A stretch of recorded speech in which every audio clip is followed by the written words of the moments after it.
பிரேமலதா விஜயகாந்த் தலைமையிலான தேமுதிக யாருடன் கூட்டணி அமைக்கப் போகிறது என்ற எதிர்பார்ப்பு அரசியல் கட்சிகள் மட்டுமல்ல, அனைத்து தரப்பு மக்களின் மத்தியிலும் ஒருவித எதிர்பார்ப்பை ஏற்படுத்தி இருக்கிறது அப்படின்னே சொல்லலாம். அதிமுக, பாஜக, திமுக, தாவேக என பல்வேறு கட்சிகளுடன் பிரேமலதா விஜயகாந்த் பேசி வருவதாகவும், ஆனால் இறுதி முடிவு எதுவும் எடுக்கப்படவில்லை எனவும் தகவல்கள் வெளியாகிய வண்ணம்தான் இருக்கின்றன. இந்த நிலையில தேமுதிக யாருடன் கூட்டணி என்பது குறித்து அந்த கட்சியின் இளைஞரணி செயலாளர் விஜய பிரபாகரன் பரபரப்பாக பேசியிருக்காரு. இது பற்றி ஜெம் தொலைக்காட்சி வழங்கும் சிறப்பு செய்தி தொகுப்பை இப்போது பார்க்கலாம்.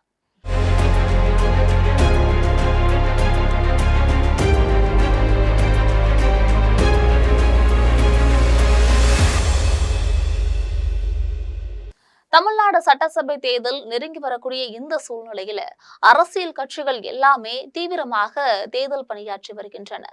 இருந்த போதிலும் தேமுதிக இன்னும் கூட்டணி நிலைப்பாட்டை அறிவிக்கவில்லை.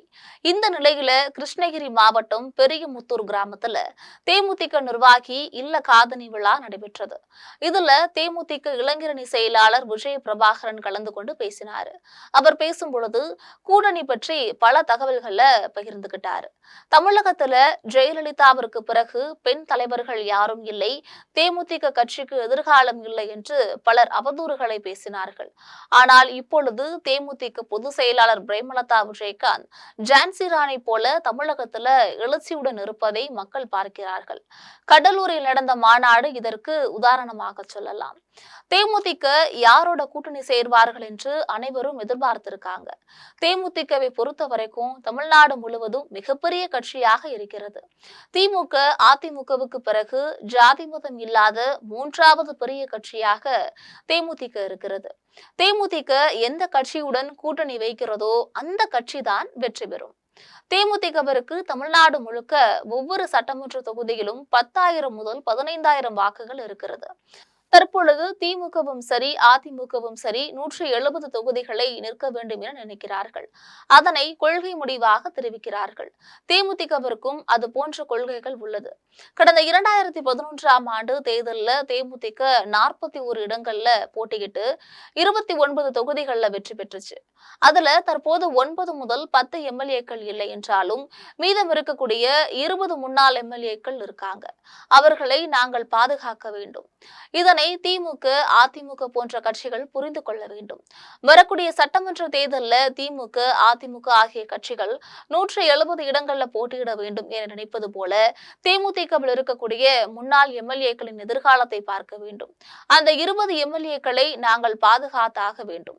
உங்கள் கட்சியை மட்டும் பார்க்காதீர்கள், உங்களை ஆட்சியில் அமர்வதற்கு தான் நாங்கள் 20 தொகுதிகளை கேட்கிறோம்.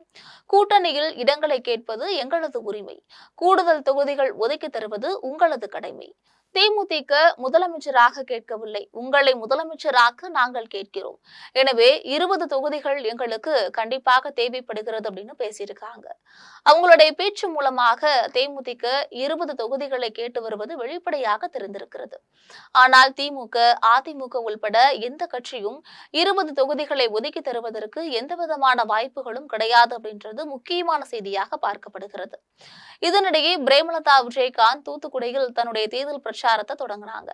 சென்னை விமான நிலையத்துல அவங்கள நிருபர்கள் பேட்டி கண்ட போது திமுக ஆட்சி குறித்து கேள்வி எழுப்பப்பட்டுச்சு.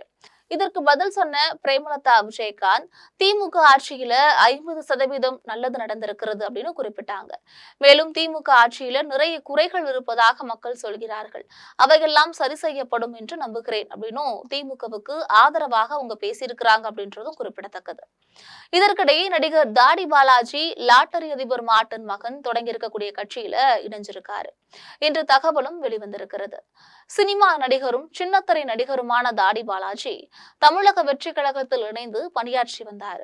தற்பொழுது அதிலிருந்து விலகி பிரபல லாட்டரி அதிபர் மார்ட்டின் மகன் தொடங்கி இருக்கக்கூடிய லட்சிய ஜனநாயக கட்சியில இணைந்திருக்கிறார். அந்த கட்சியில அவருக்கு தேர்தல் பிரச்சார பொதுச் செயலாளர் பதவியும் வழங்கப்பட்டிருக்கிறது.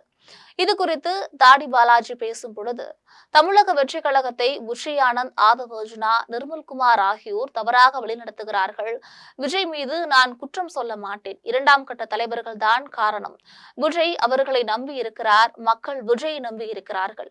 ஆனால் இரண்டாம் கட்ட தலைவர்கள் தவறாக வழிநடத்துகிறார்கள் என்பது வேதனைக்குரியது அப்படின்னு தெரிவிச்சிருக்காரு. இது போன்ற அரசியல் பின்னணி செய்திகளை தெரிந்து கொள்ள ஜெம் தொலைக்காட்சியுடன் தொடர்பில் இருங்கள். நன்றி.